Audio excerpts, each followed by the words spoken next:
Jésus te tient ce matin? Est-ce que Jésus te tient ce matin? Dis avec moi, arrière de moi, Satan. Dis avec moi, arrière de moi, Satan. Oui, 1 Roi, le chapitre 17. Je lis la parole. À partir du verset 8. On peut aller. Je lis la parole. Mm-hmm. Alors, la parole de l'Éternel lui fut adressée Alors la parole de l'Éternel lui fut adressée en ces mots. Lève-toi. Lève-toi. Va à Sarepta. Qui appartient à Sidon. Et demeure là. Voici. J'y ai ordonné À une femme veuve de te nourrir. Il se leva. Il alla à Sarepta. Comme il arrivait à l'entrée de la ville. Comme il arrivait à l'entrée de la ville. Voici, il y avait là une femme veuve. Voici, il y avait là une femme veuve. Qui ramassait du bois. Il l'appela. Et dit. Et dit. Va me chercher, je te prie, un peu d'eau dans un vase afin que je boive. Mm-hmm. Et elle alla en chercher. Mm-hmm. Il l'appela de nouveau. Il l'appela de nouveau. Elle dit. Apporte-moi, je te prie, un morceau de pain. Apporte-moi, je te prie, un morceau de pain. Souligne ça dans ta Bible. Dans ta main. Dans ta main. Et elle répondit. Elle répondit. L'Éternel, ton Dieu est vivant. L'Éternel, ton Dieu que tu adores est vivant. Je n'ai rien de cuit. Je n'ai rien de préparé. Je n'ai qu'une poignée de farine. Je n'ai qu'une poignée de farine. Souligne ça dans ta Bible. Mm-hmm. Dans un pot et un peu d'huile dans une cruche. Et un peu d'huile dans une cruche. Souligne ça aussi dans ta Bible. Mm-hmm. Et voici. Je ramasse 2 morceaux de bois. Je ramasse 2 morceaux de bois. Puis je rentrerai et je préparerai cela pour moi et pour mon fils. Pour moi et pour mon fils. Nous mangerons. Après quoi nous mourrons. Élie lui dit. Ne crains point. Rentre. Fais comme tu as dit. Seulement. Prépare-moi d'abord avec cela un petit gâteau et tu me l'apporteras. Tu en feras ensuite pour toi et pour ton fils. Car ainsi parle l'Éternel, le Dieu d'Israël. Car ainsi parle l'Éternel. La farine et l'huile. La farine et l'huile. La farine qui est dans le pot ne manquera point. Et l'huile qui est dans la cruche ne diminuera point. Amen. Nous fermons les yeux, je prie le Seigneur pour sa parole. Je veux te rendre grâce pour ce message. En 30 minutes, mon Dieu, donne-nous la connaissance et donne-moi la révélation cachée. Que ma personne soit effacée et que toi tu sois vu.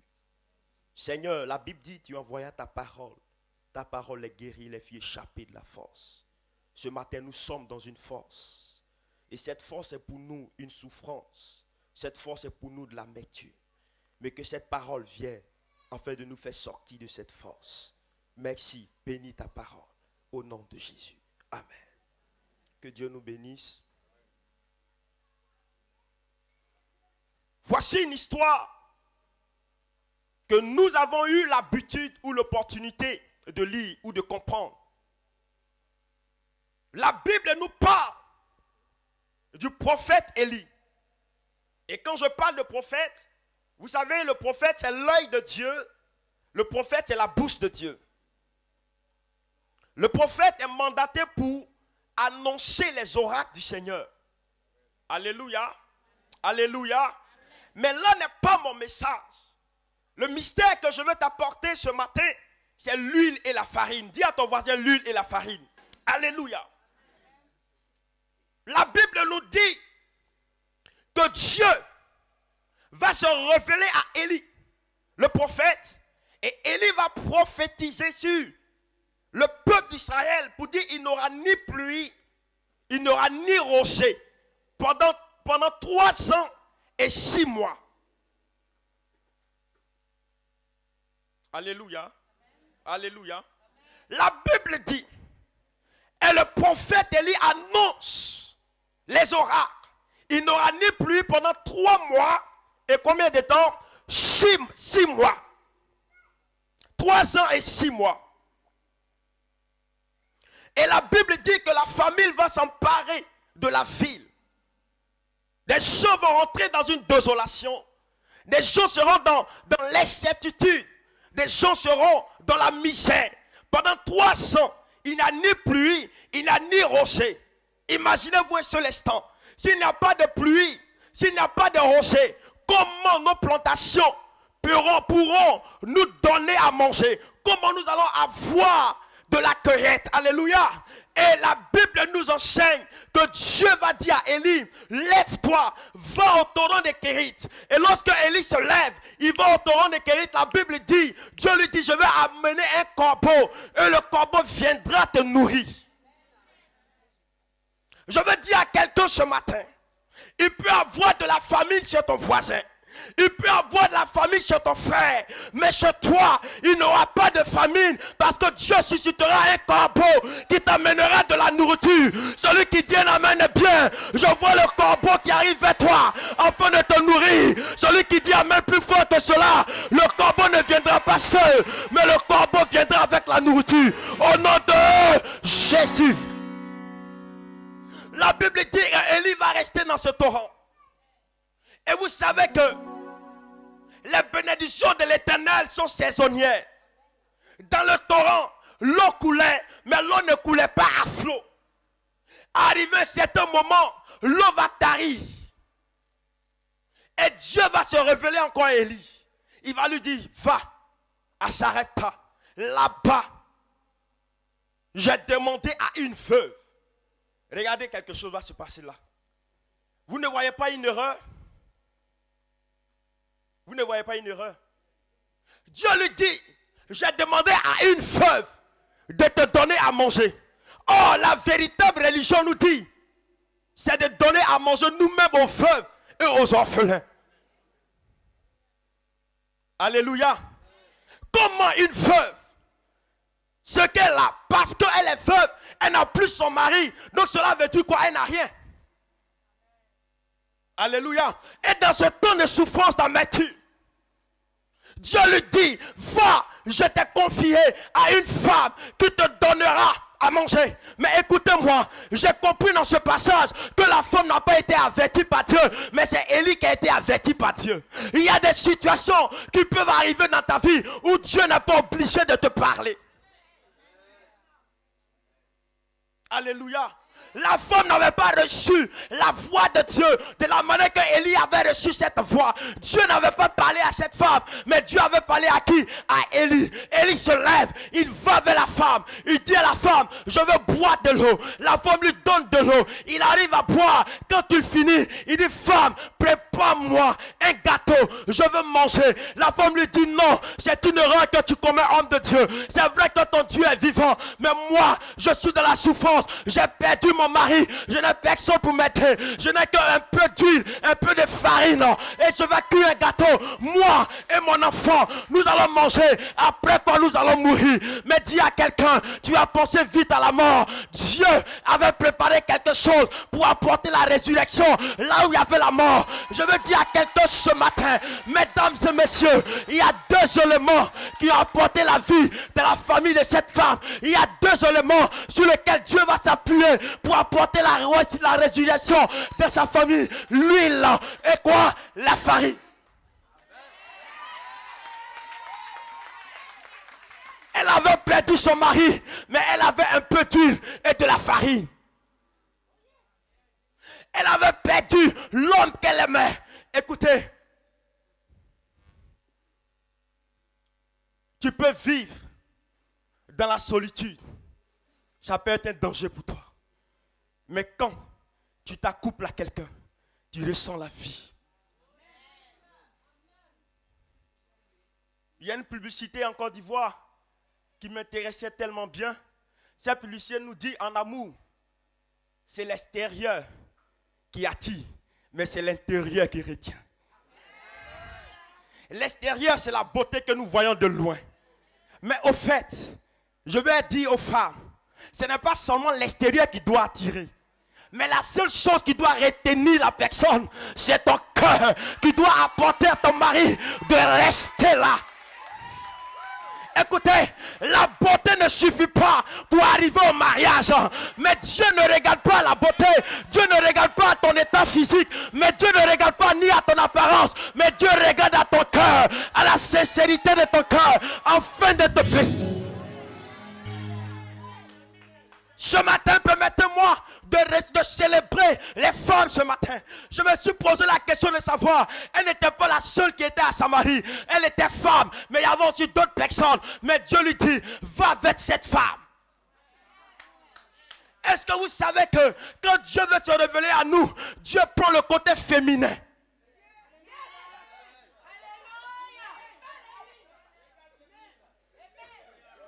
Dis amen plus fort que ça. Quand Dieu veut nous consoler, il utilise le côté féminin pour se révéler à nous. Écoutez-moi bien aimé, l'amour est la personne qui doit plus aimer, qui supporte tout, ce sont les femmes. Quand une femme est dans ton affaire prospère. Quand une femme est dans tes activités prospèrent. J'annonce à quelqu'un ce matin, tu es femme parce que ton Dieu s'est levé. Au nom de Jésus, ta joie sera immense. Celui qui tient la main plus forte de ça, cela arrive à sa vie. Alléluia. Est-ce que quelqu'un m'entend ce matin? Écoutez, j'ai compris que ce qui a excité Saül pour se lever contre David. Vous savez qu'est-ce qui a créé le problème de David? Lorsque David a terrassé Goliath, les femmes se sont assemblées pour dire à Saül, Saül a tué 10 000. Et non, Saül a tué 1000, mais David a tué 10 000. Les femmes se sont levées pour célébrer la victoire de David. Je veux dire à quelqu'un, si la femme se tait, il ne peut pas avoir d'évolution ni d'avancée. Mais quand la femme se tient debout et elle commence à reconnaître tes valeurs, elle commence à reconnaître ta qualité, je t'annonce que tu auras un mariage très solide.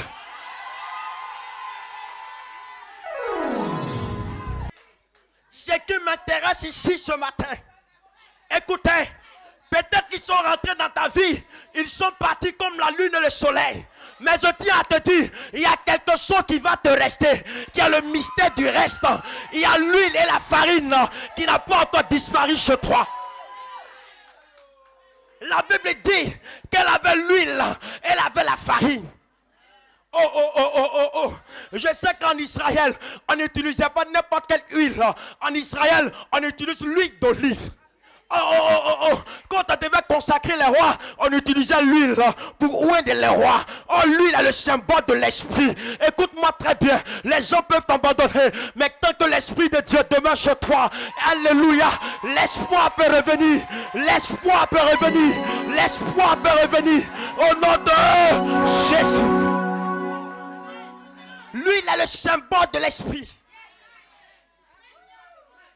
Il n'est pas là, mais j'ai l'huile avec moi. Elle lui dit, il me reste un peu d'huile, un peu de farine. Elle dit, si je finis de préparer, je vais mourir. Elle lui dit, mais qu'est-ce qu'elle rencontre cette femme? Elle se trompe de personne. Écoutez, il y a des hommes de Dieu, quand ils arrivent chez toi, ils sont sans vie, ils sont sans porteur de message.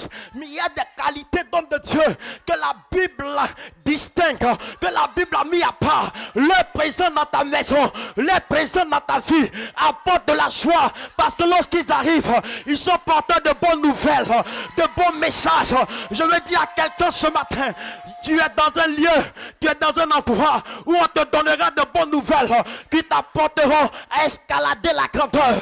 J'annonce à quelqu'un ce matin.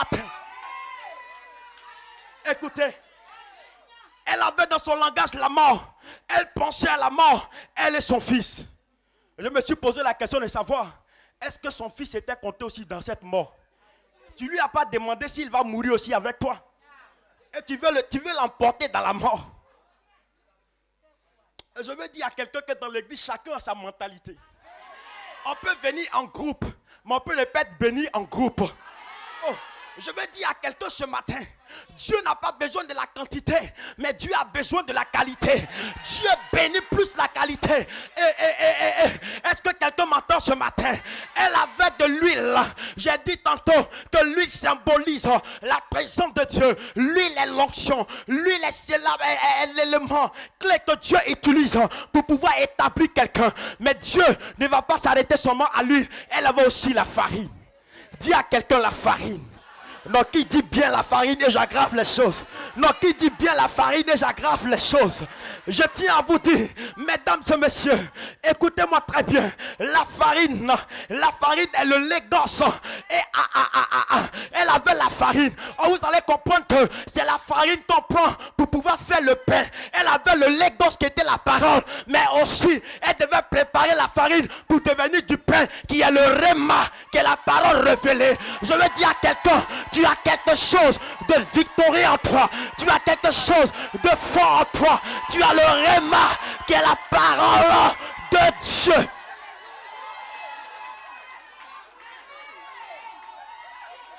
Est-ce que quelqu'un m'entend ce matin? Est-ce que quelqu'un m'entend ce matin? Je dis, est-ce que quelqu'un m'entend ce matin? Écoute-moi bien. Ton mari est mort, mais tu as le légos et tu as le réma. Ton mari est mort, mais tu as l'esprit de Dieu. Oh, la Bible déclare, là où il y a l'esprit, il y a là toujours la liberté.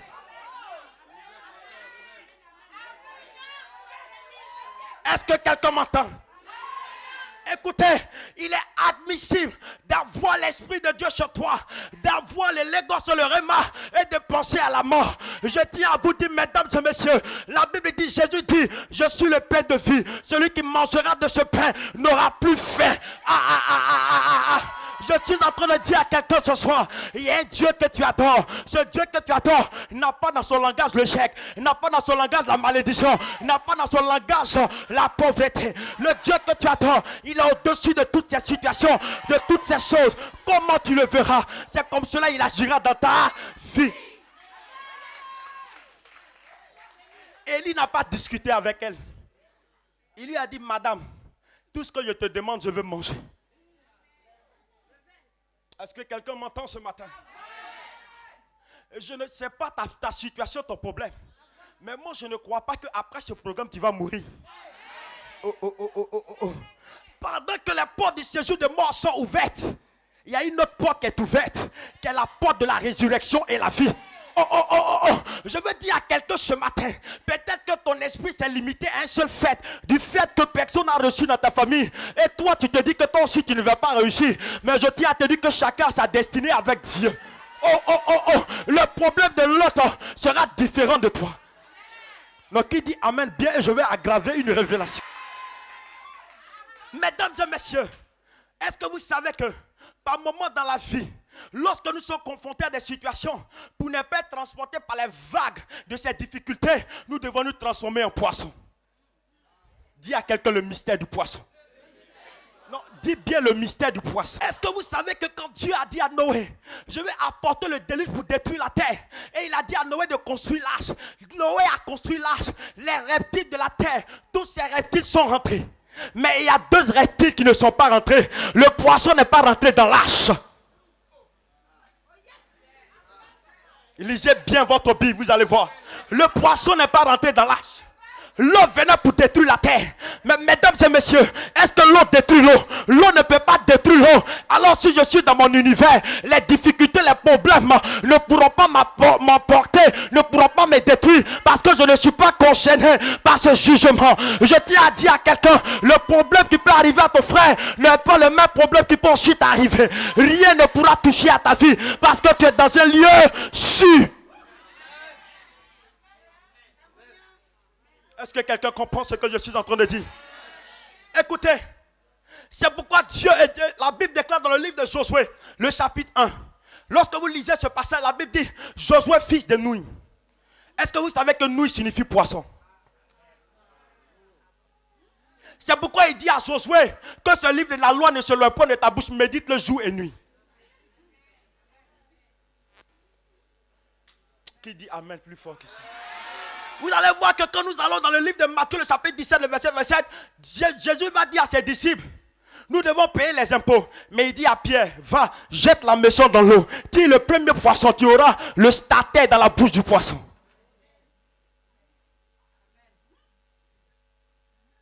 Est-ce que tu veux que j'aggrave ce matin? Mais je n'ai qu'encore 30 minutes. Et 5 minutes qui me restent. Alléluia. Elle dit, si nous finissons de manger, nous allons mourir. C'est la mort catastrophique. Dis à quelqu'un, je ne vais pas mourir. Dis à quelqu'un, la mort ne frappera pas ma vie.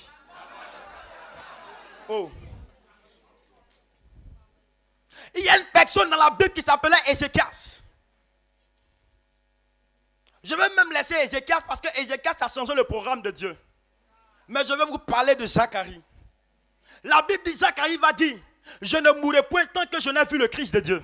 Mais mesdames et messieurs, est-ce que c'est Dieu qui lui a dit qu'il ne va pas mourir? Lui-même il s'est relevé pour dire je ne mourrai point. Tant que tu ne te lèves pas pour prononcer de ta bouche, je ne serai jamais pauvre, je ne serai jamais misérable. Alors la réussite et le succès vont s'emparer de ta vie. Écoutez, la parole de Dieu dit, c'est ce que tu penses, c'est ce qui va t'arriver. À quoi tu as pensé ce matin quand tu es arrivé ici? Je ne sais à quoi tu as pensé, mais si tu as pensé au succès, le succès t'arrivera ce matin. Si tu as pensé à la réussite t'arrivera ce matin. Si tu as pensé à l'élévation t'arrivera ce matin. Qui me donne un amen le plus fort que son voisin. Tu te tiens debout, le succès arrive à ta hâte.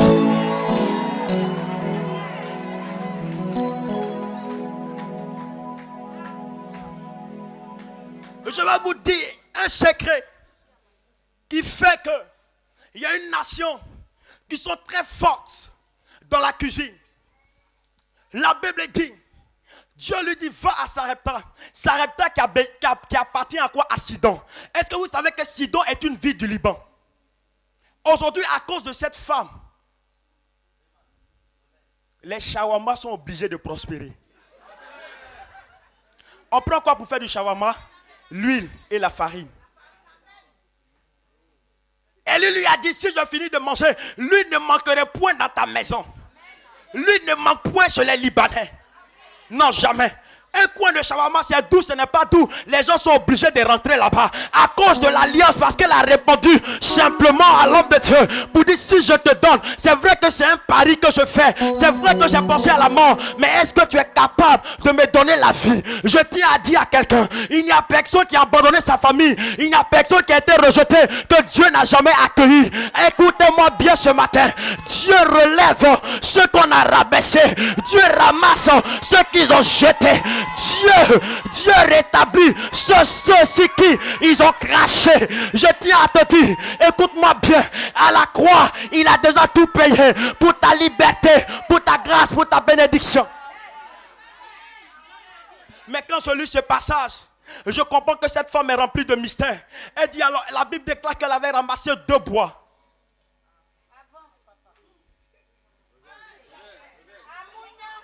Dis amen plus fort que ça. J'ai compris pourquoi elle avait parlé de la mort. Parce qu'elle avait 2 bois dans sa main. Est-ce que je peux avoir 2 bâtons ce matin? Je peux avoir 2 bâtons. Attrape ça. Présente au peuple. Viens devant. Qu'est-ce qu'il a dans sa main? Donc je considère que c'est les 2 bois. Les 2 bois qu'elle avait pour faire la cuisine. Et elle avait parlé de quoi? De la mort. Je vais transformer ces bois. Et regardez qu'est-ce qui va se passer. Qu'est-ce que cela fait? Non, si tu comprends le système, acclame plus fort que ça.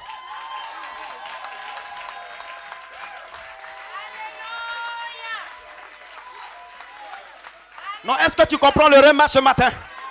Elle avait 2 bois pour manger, pour mourir. Mais ce n'était pas 2 bois, c'était la croix de Jésus-Christ de Nazareth qui devait transporter ses douleurs, ses difficultés, ses problèmes. Je tiens à te dire, lorsqu'il est passé par la croix, il est mort, il fut ressuscité le 3e jour. J'annonce à quelqu'un ce matin, tout ce qui était mort dans ta vie ressuscite à nouveau au nom de Jésus.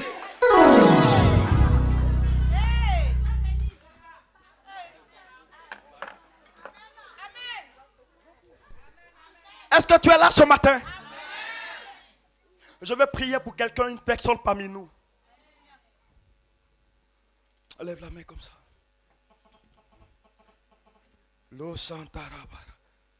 Elle est une femme parmi nous. Je suis en train de voir qu'elle traverse des difficultés ce matin. Depuis un certain moment, son cœur est rempli de tristesse, d'angoisse, de désolation.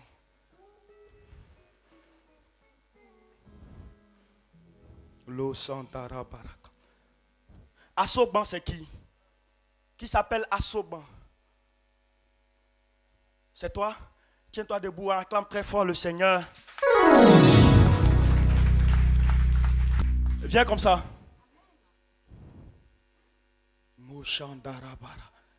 Arrête-toi là. Regarde-moi. Tu es né un 10e mois. Tu es né en octobre le 10e mois. Fais un pas en avant. Tu es né précisément un 13. Fais un 3e pas en avant.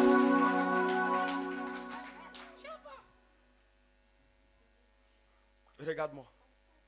Tu crois que Jésus a porté ta souffrance à la croix? Tu crois en cela?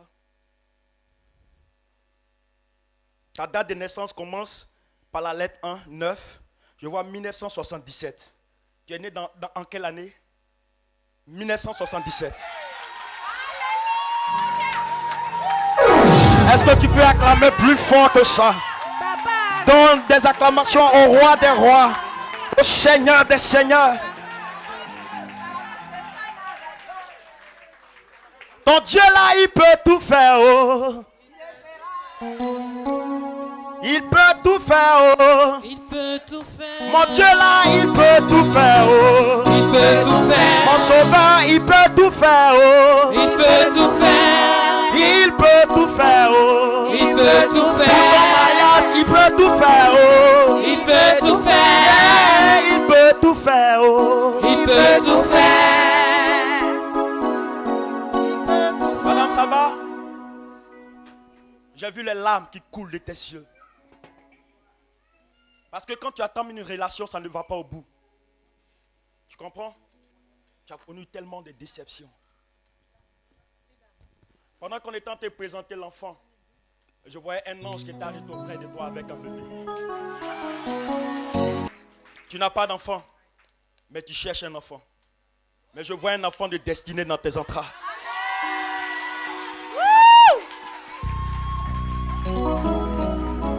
Est-ce que quelqu'un croit au Dieu du prophète Fernand, au Dieu du prophète Yvon, au Dieu qui est capable de tout faire? Tu crois à la puissance de Dieu? Ouh là là, je sens la présence de Dieu là où tu es arrêté. Lève les mains. Pendant que nous étions en train de chanter, j'entendais une sirène qui crépitait dans mon oreille. La sirène d'une voiture de mariage. Lève la main. Regarde-moi. Tu es né ici.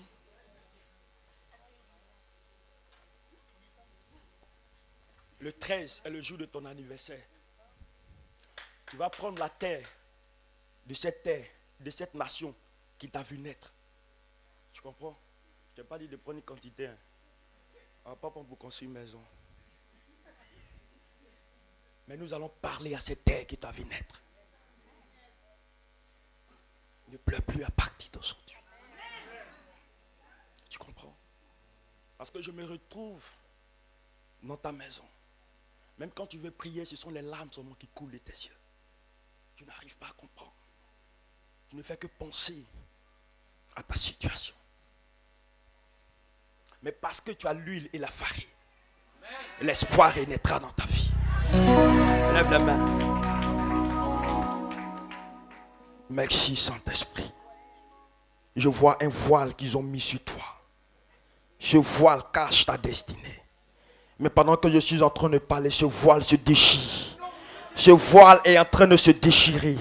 Voici la puissance de Dieu qui te libère. Aide-la. Voici la puissance de Dieu qui te libère. Je déchire ce voile. Ce voile de célibat. Ce voile qu'ils ont placé sur ton visage. En ma qualité de prophète, cette nation entendra. De la même manière qu'ils t'ont vu naître, de cette même manière on ne te verra plus. De cette même manière tu es né et tu as grandi. Mais je vois le bonheur qui arrive afin d'apporter la joie dans ton cœur. Le succès s'approche de toi. Je vois un homme qui s'approche de toi, qui attrape ta main pour te dire: aujourd'hui, j'ai pris la décision de t'amener à la mairie. Tu te marieras au nom de Jésus. Je parle à tes entrailles à partir d'aujourd'hui. Je parle à ta trompe gauche, à ta trompe droite. Le feu, le feu, le feu, le feu, le feu, le feu, le feu, le feu, le feu, reçois, nom de Jésus. Le Chandara Barakanta. Merci pour le miracle que tu opères dans sa vie. Tu restaures sa vie. Au nom de Jésus. Tu restaures sa vie. Au nom de Jésus. Regarde-moi. Le 11, le 12, tu vas rentrer dans un temps de jeûne. Pendant 3 jours. Et le 13, avant de descendre, tu appelles le prophète. Alors on va nous poser une action sur toi. Mais tu vas faire un vœu à Dieu. Tu me suis? Par rapport à tes aspirations, par rapport à ce que tu entends. Mais après cette rencontre de prière, tu verras ta destinée progresser. Qui dit un amen plus fort que cela?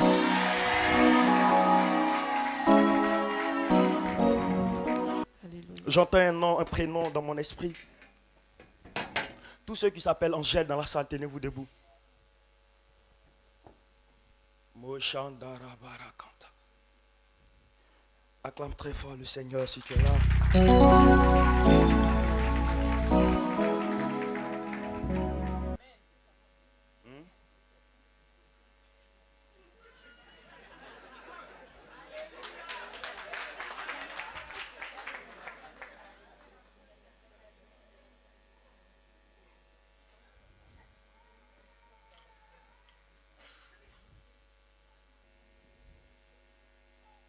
Parce que tu t'es levé, regarde-moi. À partir d'aujourd'hui, en ma qualité de prophète, il va y avoir 3 événements heureux qui vont se produire dans ta vie. Mais tu n'es pas la personne concernée.